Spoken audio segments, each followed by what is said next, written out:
Now to politics. Decision 2024, the race for the White House again running straight through our state. Tonight we have live team coverage for you from Tucson on former President Trump's visit there today. 12 News journalist Bianca Bono has the latest on a rally, and Sean Rice is taking a closer look at the political climate in Tucson. All right, I start with Bianca. So how did that go, Bianca, today?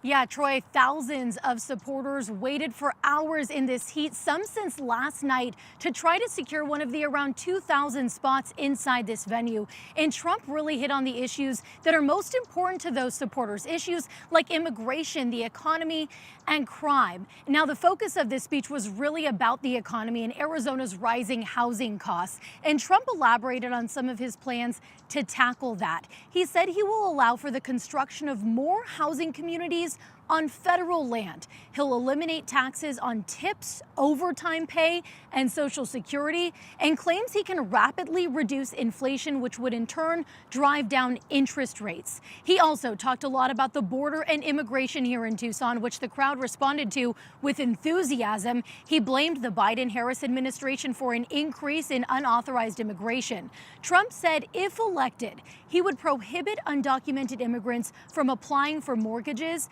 and force all companies receiving federal housing subsidies to verify citizenship in rental agreements. This is the first part of my plan to restore housing affordability in America. Kamala Harris is killing the American dream, but with your vote this November, it's going to be the most important election ever in the history of our country. We are going to bring back the American dream bigger, better, and stronger than ever before. Trump also received a roar of applause when he brought up race and LGBTQ issues, vowing to, quote, keep critical race theory and transgender insanity out of our schools. He went on to claim the Algerian women's boxer who won gold in the Paris Olympics was a biological male. That's a claim that was debunked by the International Olympics Committee earlier this summer. So a wide range of issues hit on by the former president today, and this was his second campaign stop in Arizona in less than a month. Just another reminder, guys, that the road to the White House runs right through Arizona. Guys? All right, Bianca, thanks. 12 News journalist Sean Rice continues our coverage. He's also in Tucson.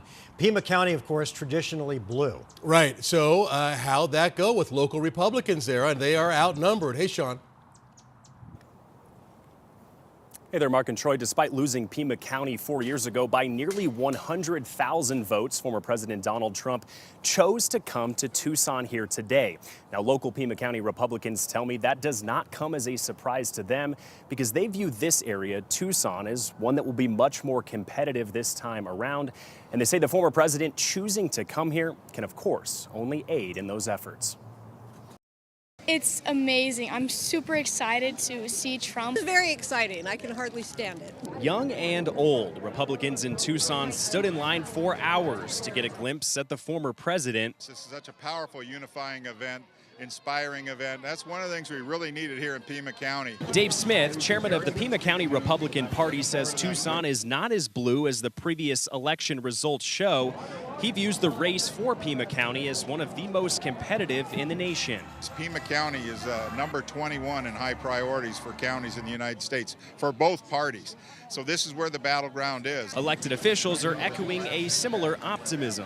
Pima County was a county that Joe Biden won by nearly 100,000 votes. Is there hope that that margin is going to get tighter or even go your guys' way? I would like to think that it will be a bigger swing. I think we should have more votes this time around.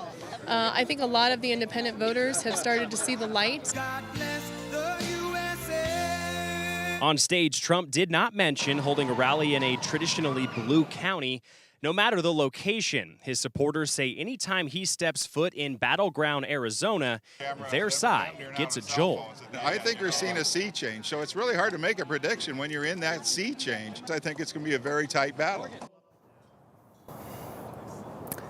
Now, Pima County Republicans tell me just how close this race will be is really evident by the second gentleman, Doug Emhoff, choosing to hold an event of his own here in Tucson this evening. They say the desire for Democrats to hold it on the exact same day Trump made his visit here goes to show just how close this race will be come November. Live tonight in Tucson, Sean Rice, 12 News.